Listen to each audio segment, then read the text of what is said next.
우리 하나님 말씀을 함께 보도록 하겠습니다. 구약성경 열왕기상에서 말씀 봅니다. 열왕기상 17장 8절에서 16절 말씀을 함께 보도록 하겠습니다. 여호와의 말씀이 엘리야에게 임하여 이르시되 너는 일어나 시돈에 속한 사르밧으로 가서 거기 머물라. 내가 그곳 과부에게 명령하여 내게 음식을 주게 하였느니라. 그가 일어나 사르밧으로 가서 성문에 이를 때에 한 과부가 그곳에서 나뭇가지를 줍는지라. 이에 불러 이르되 청하건대 그릇에 물을 조금 가져다가 내게 마시게 하라. 그가 가지러 갈 때에 엘리야가 그를 불러 이르되 청하건대 내 손에 떡 한 조각을 내게로 가져오라. 그가 이르되 당신의 하나님 여호와께서 살아계심을 두고 맹세하노니 나는 떡이 없고 다만 통에 가루 한 움큼과 병에 기름 조금뿐이라. 내가 나뭇가지 둘을 주워다가 나와 내 아들을 위하여 음식을 만들어 먹고 그 후에는 죽으리라. 엘리야가 그에게 이르되 두려워하지 말고 가서 네 말대로 하려니와 먼저 그것으로 나를 위하여 작은 떡 한 개를 만들어 내게로 가져오고 그 후에 너와 내 아들을 위하여 만들라. 이스라엘 하나님 여호와의 말씀이 나 여호와가 비를 지면에 내리는 날까지 그 통의 가루가 떨어지지 아니하고 그 병의 기름이 없어지지 아니하리라 하셨느니라. 그가 가서 엘리야의 말대로 하였더니 그와 엘리야와 그의 식구가 여러 날 먹었으나 여호와께서 엘리야를 통하여 하신 말씀같이 통의 가루가 떨어지지 아니하고 병의 기름이 없어지지 아니하니라. 아멘. 험한 길, 험난한 과정, 험한 강줄기를 거슬러 치고 올라가는 기운찬 연어처럼 나 그렇게 살고 싶다. 나 그렇게 살아야지 했습니다. 사랑하는 여러분, 선성을 향해서 나아가고 있는 우리들 어떻게 하면 그렇게 살 수 있을까요? 지난 19일 미국 애틀랜타에 위치한 모하우스 칼리지 졸업식 날 축사에 나온 로버트 프레드릭 스미스 씨가 그동안 공부하면서 학자금으로 빚진 졸업생들의 빚을 모두 갚아주겠다면서 477억 원을 기부했습니다. 그걸 알게 된 졸업생들은 환호했습니다. 하지만 다른 한편에서는 나는 왜 그 학교에 가지 않았을까? 나는 왜 모하우스 칼리지에 들어가지 않았지? 하면서 아쉬움 그리고 부러움이 터져나왔습니다. 이 땅의 풍요는 다른 한편의 빈곤을 가져오는 것입니다. 여러분, 홍수가 나서 물이 넘쳐날지라도 먹을 물이 없어서 기근인 것처럼 풍요는 또 다른 기갈을 낳습니다. 답이 없는 세상, 답 없는 인생살이, 자동차 좋은 집, 편리한 교통, 좋은 의료 시스템 있지만 여전히 사람들은 배고프고 피곤하고 고단해야 합니다. 오히려 더. 구약성경 아모스서 8장 보니까 주 여호와의 말씀이니라. 보라, 날이 이를지라 내가 기근을 땅에 보내리니 양식이 없어 주림이 아니요 물이 없어 가람이 아니요 여호와의 말씀을 듣지 못한 기갈이라고 했습니다. 그렇다면 이 땅에 살면서 기갈을 극복하고 해소할 수 있는 길은 딱 하나인 것이죠. 성도는 우리가 기운차게 사는 길도 딱 하나인 것이죠. 여호와 하나님 말씀을 듣고 그 말씀을 따라서 사는 것입니다. 이 일을 두고 우리는 딱 두 글자로 순종이라고 하는 것입니다. 순종은 하나님의 어마어마한 그 권위 아래에서 하나님의 보호를 받으면서 누리는 자유로움이라고 말씀드릴 수 있겠습니다. 그렇기 때문에 순종이 있는 곳에는 언제나 그 기운찬 삶이 있는 것입니다. 모든 고기가 험한 물줄기를 기운차게 올라가는 것이 아니듯 모든 사람이 순종함으로 기운차게 사는 것 또한 아닌 것입니다. 오늘 우리에게는 적어도 우리만큼에게는 순종이 있어서 기운찬 삶이 더해지기를 주의 이름으로 축복합니다. 그렇다면 순종의 삶은 도대체 어떻게 사는 것이며 어떤 얼굴을 가지고 있는 것일까? 순종의 삶에는 적어도 두 개의 얼굴을 가지고 있습니다. 하나는 사랑의 실천이고 또 다른 하나는 믿음의 증거인 것입니다. 전혀 다른 맥락이죠. 그런데 사랑의 실천이든지 믿음의 증거이든지 간에 이 두 가지가 가지고 있는 공통점이 있습니다. 뭐냐면은 내가 아닌 너를 생각하면서 한다는 것입니다. 나를 보는 것이 아니라 주님을 보면서 한다는 것입니다. 내 생각에 매여서 하는 것이 아니라 주님의 말씀을 따라서 한다는 것입니다. 그래서 순종하고 나면 좋은 것이 딱 남는데요, 그 좋은 것은 신기하게도 다 또 내 것이 된다는 거예요. 그래서 순종은 아주 귀하고 아주 가치 있는 것입니다. 2주 전이었습니다. 그러니까 우리 교회가 어버이 주일을 치고 있었던 바로 그 주일 오후였습니다. 오전 예배 잘 마치고 점심도 잘 먹고 오후 예배도 잘 드리고 마치고 청소까지 다 마친 그 시간이었습니다. 여기 교회당에서는 찬양 연주팀의 연습이 있었습니다. 저도 그 중에 들고 싶어서 기다렸습니다. 3시간 넘어가고 4시간 넘어가니까 가만히 있는데 배가 고팠어요. 그래서 2층에 있는 저 서재에 가서 뭐 먹을 것이 없을까 두리번거리고 있는데 빵을 닮은 과자가 한 봉지 있었습니다. 그래서 그 봉지를 집어들고서는 그 한 개 집어먹고 그 봉지를 들고 나와서 복도를 거니는데 바로 제 옆방에 있는 유아실에서 한 아이가 배를 깔고 엎드려서 뭔가를 하고 있었습니다. 보니까 도윤이었습니다.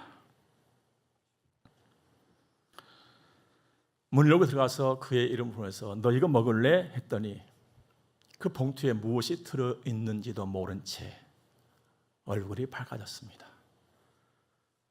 벌떡 일어나더니만 봉투를 들여다보고 하는 말이 목사님 저 2개 먹어도 돼요? 했어요. 2개 먹어. 더 먹어도 돼. 많이 기뻐했지요. 제가 물어봤습니다. 근데 네 동생들 어디 있을까? 했더니 제가 얼른 찾아올게요. 막 우당탕탕탕 막 나갔어요. 좀 있으면 막 쿵쾅쿵쾅 막 난리 났어요. 2 녀석을 데리고 온 거예요. 그러니까 3놈이 뛰어온 거예요. 로운이하고 시운이하고. 그리고는 물어보지도 않았는데 목사님 둘은요 아까 이모 따라갔어요. 우리만 있어요. 봉투를 꺼내줬어요. 너 이거 먹을래?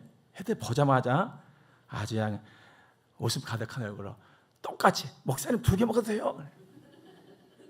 2개 더 먹어. 다 먹어. 좋거든요. 그때 한 개 깨달은 게 있었어요.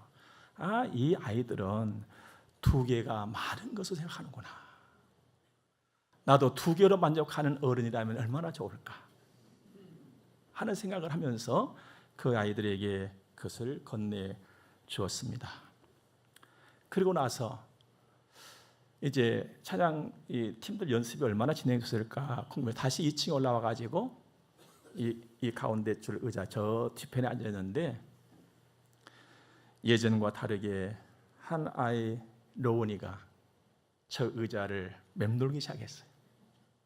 친근함에 펴셨습니다. 먹었으니 고맙다는 것이죠.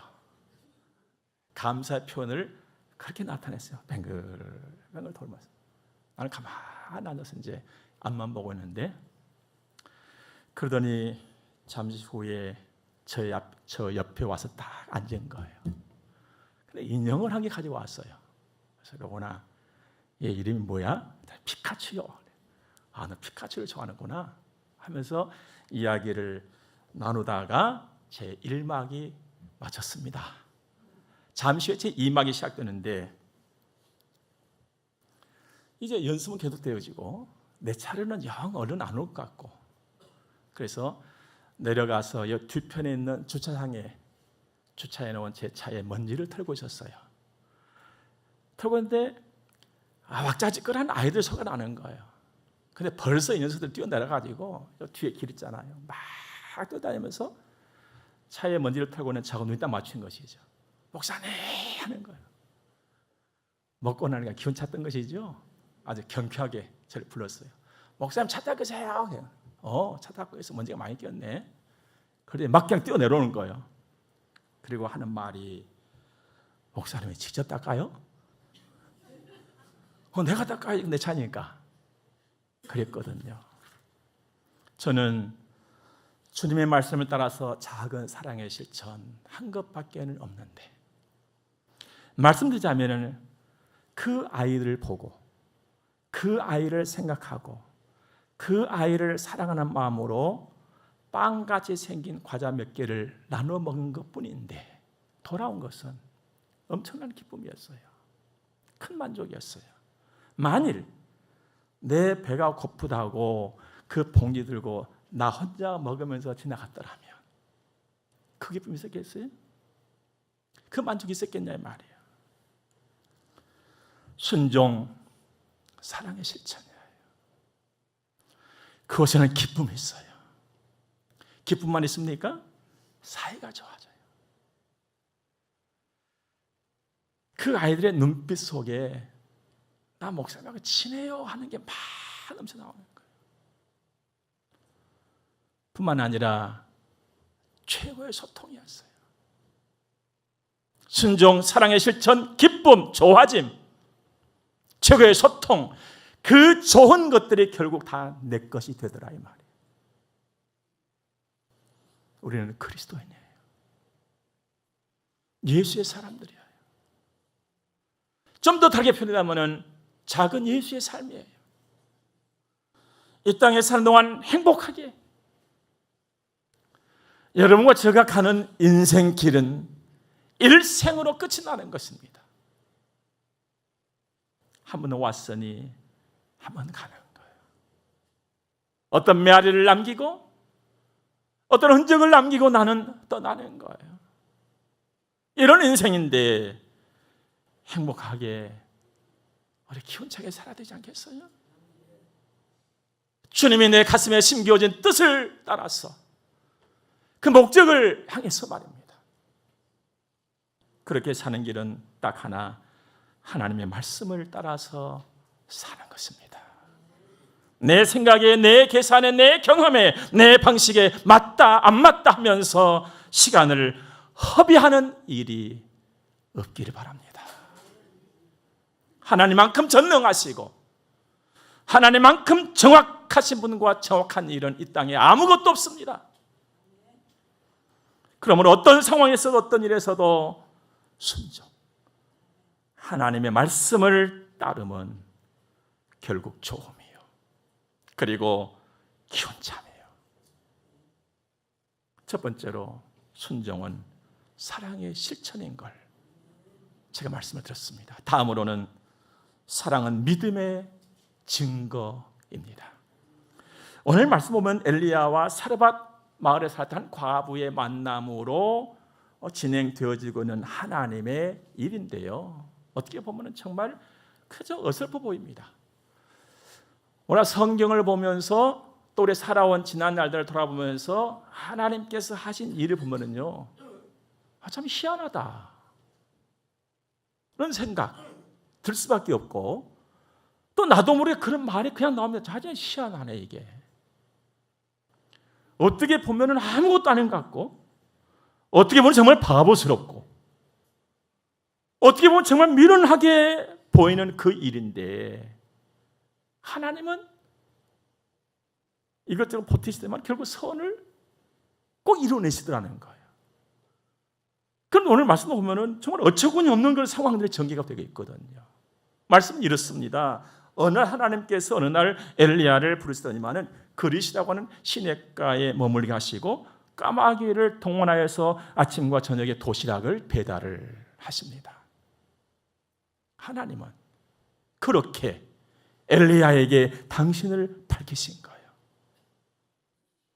하나님은 그렇게 엘리야에게 하나님 당신을 가르치셨던 것입니다. 그 도시락은 떡과 고기였어요. 우리 같으면 김치 넣겠지, 하나님이. 물은 시냇물을 마시게 하셨습니다. 그러던 어느 날 가뭄이 왔습니다. 물론 그 가뭄은 하나님의 철저한 계획 속에 나타난 일이었습니다. 시판이었거든요. 그 가뭄으로 시냇물이 말라버린 거예요. 그렇게 되자 하나님께서는 엘리야를 다른 곳으로 이주를 시키십니다. 그 내용이 오늘 8절 말씀에 나타나고 있지요. 여호와의 말씀이 엘리야에게 임하여 이르시되 너는 일어나 시돈에 속한 사르밧으로 가서 거기 머물러라. 시돈은 엘리야가 가는 데 있어서 썩 그리 마음이 내키지 않은 곳이었습니다. 왜냐하면 엘리야가 그토록 혐오했던 바알 종교의 원산지였거든요. 우상을 섬기는 일이 성경에서 그 동네예요. 그런데 그곳으로 가라 하신단 말이에요. 이상한 일이잖아요. 이상한 곳으로 보내는 이상한 일이 벌어진 것입니다. 그런데 더 이상한 것은 이어지는 말씀 보니까 내가 그곳 과부에게 명령하여 내게 음식을 주게 하였느니라. 그때 그 과부는요, 사회적으로 경제적으로 아주 취약한 그런 부류의 사람이었거든요. 사회에서 증명된 가난한 사람들, 힘없고 그의 열악한 모습이 12절에서 이렇게 나타납니다. 그가 이르되 당신의 하나님 여호와께서 살아계심을 두고 맹세하노니 나는 떡이 없고 다만 통에 가루 한 움큼과 병에 기름 조금뿐이라. 내가 나뭇가지 둘을 주워다가 나와 내 아들을 위하여 음식을 만들어 먹고 그 후에는 죽으리라. 정말로 가난한, 우리말 찢어지게 가난한 그 집으로 가라는 거예요. 그 집 가서 먹고 그 집 가서 머물면서 생활하라는 거예요, 하나님이. 그런데 엘리야는 말씀을 듣고 그 집을 향해서 발걸음을 옮긴단 말이에요. 이런 엘리야의 행동을 도대체 우리는 어떻게 이해할 수 있을 것이냐? 믿음? 예, 그 두 글자 아니고서는 이해할 수 없는 상황이에요, 지금요. 그 믿음을 가지고 엘리야는 동네에 들어섭니다. 그런데 동네에 들어서는 순간에 나뭇가지 줍고 있는 한 여인이 보이는 거예요. 확신하지요. 이녀가 그녀다. 하나님 말씀하신 여인이야. 그리고는 조금도 머뭇거림 없이 말합니다. 10절. 그가 일어나 사르밧으로 가서 성문에 이를 때 한 과부가 그곳에 나뭇가지를 주는지라 이에 불러 이르되, 불렀지요. 말합니다. 청하건대 그릇에 물을 조금 가져다가 내게 마시게 하라. 그런데 그 말을 들은 그 여인이 물을 뜨러 갑니다. 가고 오는데 다시 또 부르지요. 또 불러서 뭘 합니까? 가지러 갈 때에 엘리야가 그를 불러 청하건대 내 손에 떡 한 조각을 내게로 가져오라. 물 한 그릇 주시오. 여기까지는 좋았어요. 그래서 아무 대꾸 없이 물도로 갔잖아요. 근데 가는 사람 보니까 또 떡을 해오러 간단 말이에요. 떡을. 그때에 조금 전에 읽어드렸던 우리 12절 말씀, 그녀가 이렇게 대답합니다. 당신의 하나님 여호와께서 살아계심을 두고 맹세하노니 나는 떡이 없고 다만 통에 가루 한 움큼과 병에 기름 조금뿐이라. 내가 나뭇가지 둘을 주다가 나와 내 아들을 위하여 음식을 만들어 먹고 그 후에는 죽으리라. 엄마하고 아들하고 이제 떡 좀 만들어 먹고 이제 죽을 거예요. 아무것도 없어요. 우리 정말 힘들게 살았는데 더 이상 힘들게 살 수가 없어요. 절망 속에서 허우적거릴 만한 기운도 없는 그녀의 삶이었어요. 여러분, 떡을 많이 하려면 나무도 많이 들잖아요. 나무까지 2개 가지고 파르르해서 끓여서 먹으려니까는 떡을 말하게 했어요. 그녀가 말한 것처럼 2 사람 먹고 죽으면 끝인 거예요. 그러나 엘리야는 물러서지 않았지요. 엘리야가 뭘 합니까? 13절에 그에게 이르되 두려워하지 말고 가서 네 말대로 해라. 그런데 조건이 있다. 먼저 그것으로 나를 위하여 작은 떡 1개 만들어 오고 그 후에 너와 내 아들 위하여 만들어 먹어라. 물론 우리 옛말에 콩 한 조각도 나눠가지고 10사람 먹는다는 말도 있습니다만, 이제 그 한 움큼인데 가루 가지고 떡 만들어서 아들하고 둘이 먹고 죽을 판인데, 그걸 가지고 떡을 만들어서 먼저 엘리야 자기에게 가져오고 나머지 것 가지고 먹으라니까. 이게 인정머리 있는 것입니까? 그 누가 볼 때라도 이게 도대체 이게 하나님 믿는 사람이 할 말이야? 도대체 어떻게 하나님을 섬긴다는 사람이 이런 말을, 이런 생각, 이런 사고를 가지고 있을까? 막 피나는 막 퍼볼 수 있겠습니다만은 달리 좋게 볼 것이 전혀 보이질 않잖아요. 상황 파악이 안 된 것일까? 엘리야 상황 파악을 못하고 있는 것일까? 어리석은 자인가? 매몰찬 인생인가? 그런데 이어지는 말씀 보니까 그것은 아닌 것 같아요. 14절 보니까 이스라엘 하나님 여호와의 말씀이 나 여호와가 비를 지면에 내리는 날까지 그 통의 가루가 떨어지지 아니하고 그 병에 기름이 없어지지 아니하리라 하셨느니라. 여호와께서 말씀하셨다. 떨어지지 않는다고. 엘리야는 오직 그 말씀을 믿는 믿음으로 지금 움직이고 말하고 있는 거예요. 우리에게 이와 같은 은혜의 역사가 나타날 수 있기를 주님을 축원합니다. 여러분, 우리가 믿는다는 것은 단순히 믿는다. 아, 주여 믿습니다 하고 막 믿어요 막 하고 소리 지르고 그냥, 이게 아니지요. 바울 사도께서 로마로 그 죄수의 몸으로 배를 타고 갈 적에 얼마나 큰 풍랑만 났습니까? 사람들은요, 이런 애 저런 애도 가장 귀하게 여기는 게 자기 목숨이거든요. 끝까지 지키려고 하는 것이 재산이 아니고 목숨인 거예요. 그들이 그 배를 타고 가면서 그 풍랑을 만나고 막 구원의 여망은 보이지 않고 앞길이 캄캄할 때에 그들이 했던 게 뭡니까? 재산 다 버렸어요. 어떻게 하면 살 수가 싶어서 가진 거 다 버렸단 말이에요, 이제. 그런데 그날 밤에 하나님께서 바울을 찾아오셔서 말씀하시잖아요. 생명의 지향이 없다.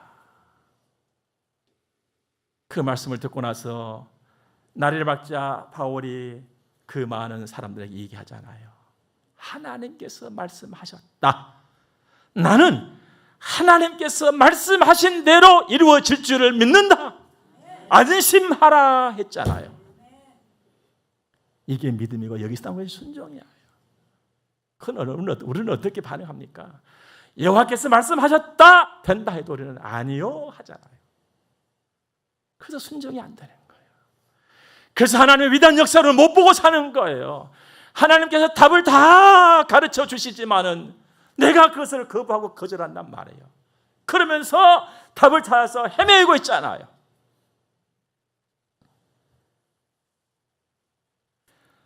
순종은 상황 너머에서 일하고 계시는 하나님을 믿는 겁니다.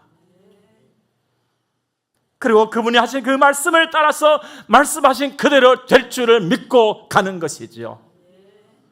그래서 순종은 믿음으로 시작하고 믿음으로 진행되고 믿음으로 완성이 되는 것입니다. 그래서 가치 있는 것이고 귀한 것이죠. 아무나 할 수 없는 일이다 이 말입니다. 하나님은 위대하십니다. 하나님 우리가 생각하는 그 이상의 분이세요. 하나님 이 땅의 모든 것을 다 사용하시는 만유의 주가 되신 분이십니다. 그리시네가에 엘리야에게 도시락을 나눌 때에 까마귀를 사용하셨습니다. 구약성경에 보는 까마귀는 불결한 짐승이에요. 사람들 다 불결하다고 하는 그것까지를 하나님께서 사용하시면서 당신의 선한 일, 선한 목적을 이루어낼 수 있는 그분만이 하나님이시다 이 말이에요. 하나님 이 땅의 모든 것을 사용하시는 모든 장소를 다 쓸 수 있는 만유의 주가 되십니다. 시돈은 아까 말씀드린 것처럼 우상의 번거지였습니다. 그러나 그곳으로 하나님의 사람 엘리야를 보내십니다. 그리고 하나님의 일을 나타내시는데 그 누구도 어떠한 장소를 할지라도 하나님의 일과 하나님의 계획과 하나님을 거절할 수 없다, 방해할 수 없다는 것을 보여주시죠. 이 일 후에 엘리야는 멋들어지게 갈멜산에서 바알 섬기는 그 수많은 바알 섬기는 자들을 모아놓고 박멸해버리잖아요. 바퀴벌레 잡듯이 우상을 격파시키잖아요. 하나님은 우리가 볼 때 불결하고 불결한 장소고 쓸모없고 황폐하고 거칠고 사막이고 하지만 사막에 물이 솟게 할 수가 있고 사막을 옥토로 바꿀 수 있는 능력의 소유주, 그분이 하나님이시다 이 말이에요. 하나님께서 이 땅의 모든 사람을 다 쓸 수 있는 만유의 주예요. 사르밧 과부가 쓰임받을 줄이야 누가 알았겠어요? 고린도전서 1장 말씀 보니까 하나님께서 세상에 미련한 것들을 택하사 지혜 있는 자들을 부끄럽게 하려 하시고 세상에 약한 것들을 택하사 강한 것들을 부끄럽게 하려 하시며 하나님께서 세상에 천한 것들과 멸시받은 것들과 없는 것들을 택하사 있는 것들을 패하게 하시나니 이는 아무 육체라도 하나님 앞에서 자랑하지 못하게 하려 하심이라 했습니다. 그 하나님 때문에 오늘 나는 여기에 있을 수가 있습니다. 만일 이 하나님이 아니셨다면 나는 이 자리에 설 수 없는 것이죠. 그러므로 우리 사는 동안에 돈이 있고 없고 돈이 많고 적고 생활에 넉넉하고 아니고 이것을 생각하고 따지기 전에 더 먼저 하나님을 믿는 믿음이 내게 있느냐, 이 하나님을 믿는 믿음이 나에게 얼마만큼 있느냐, 여기에 관심을 가진 일이 옳은 일인 줄로 믿습니다. 엘리야의 분명한 믿음에 그 과부가 이제 움직입니다. 15절 보니까 그가 가서, 누가 갑니까? 그 과부가 가서 엘리야의 말대로 하였더니, 여러분 믿음은 믿음을 낳고 순종은 순종을 낳는 법인 것입니다.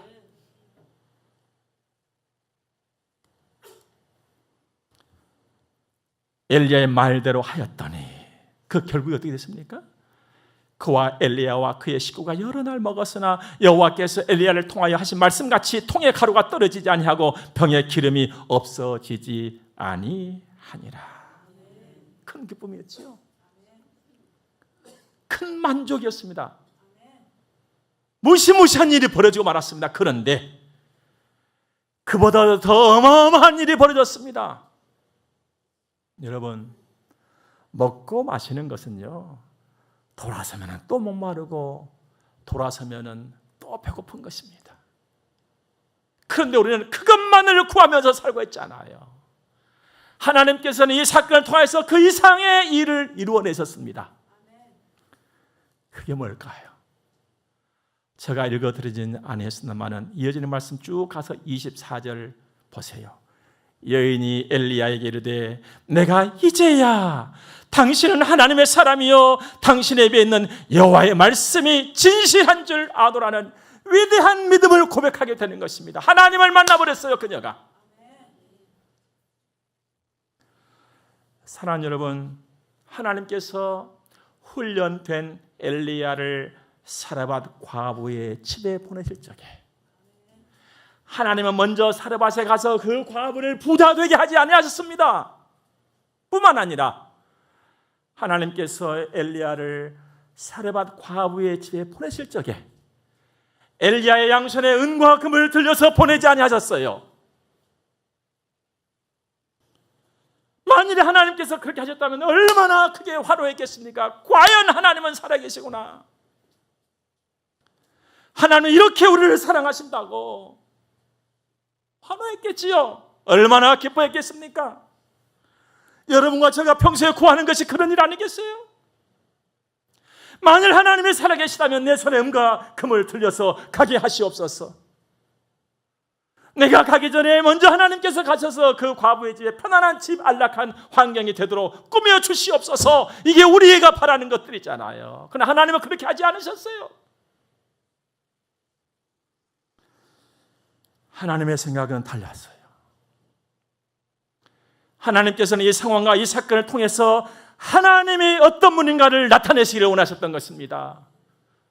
위대하신 하나님을 만나기를 바라셨던 것이죠. 떡이 아니라 물이 아니라 하나님이셨다, 말 하나님.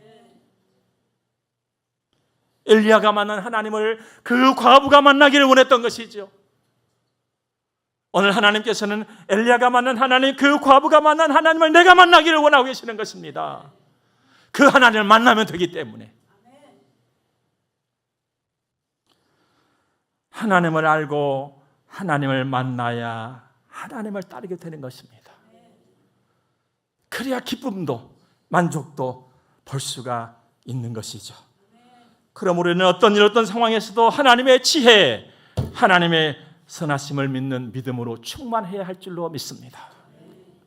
그 믿음을 가지고 움직이는 것, 이게 순종이에요. 그러니 그 결국은 좋을 수밖에 없는 것이죠. 내 상황을 보면서 움직이는 것, 이거 순종이 아니에요, 여러분들. 너를 보고 당신을 보고 그들을 보면서 움직이는 것이 사랑이듯이 하나님을 바라고 하나님 말씀을 따라서 움직이는 것이 순종이다, 이 말입니다. 그래서 순종은 나의 삶을, 나의 상황을, 나의 인생을, 나의 능력을 뛰어넘어버릴 수 있는 능력 중의 능력인 것이죠. 하나님의 지혜와 선하심을 믿는 그 믿음으로 순종, 믿음, 그리고 사랑.